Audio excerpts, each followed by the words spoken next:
കേരള തീരത്തെ ഉയർന്ന തിരമാലയ്ക്ക് സാധ്യതയുള്ളതിനാൽ മത്സ്യത്തൊഴിലാളികളും തീരദേശവാസികളും ജാഗ്രത പാലിക്കുക.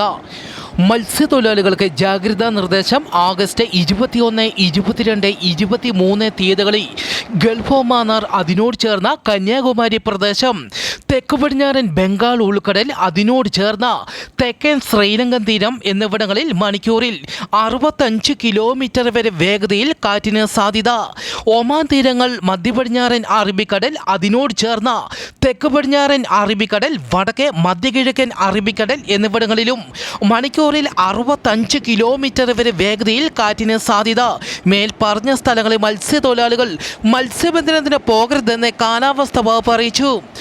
വരും മണിക്കൂറിൽ കേരളത്തിലെ മലപ്പുറം, കോഴിക്കോട്, വയനാട്, കണ്ണൂർ, കാസർഗോഡ് ജില്ലകളിലെ ഒറ്റപ്പെട്ട ഇടങ്ങളിൽ ശക്തമായ മഴയ്ക്കും, പത്തനംതിട്ട, ആലപ്പുഴ, കോട്ടയം, ഇടുക്കി, എറണാകുളം, തൃശൂർ, പാലക്കാട് ജില്ലകളിലെ ഒറ്റപ്പെട്ട ഇടങ്ങളിൽ നേരിയ മഴയ്ക്ക് സാധ്യതയുണ്ടെന്നും കാലാവസ്ഥാ വകുപ്പ് അറിയിച്ചു.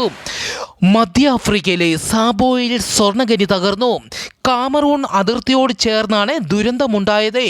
വൻ മണ്ണിടിച്ചിലിനെ തുടർന്ന് 100 പേർ മരിച്ചു. മണ്ണിനടിയിൽ കുടുങ്ങിക്കിടക്കുന്നവരെ രക്ഷിക്കാനുള്ള ശ്രമം തുടരുന്നു. മരണസംഖ്യ വീണ്ടും ഉയരാൻ സാധ്യത.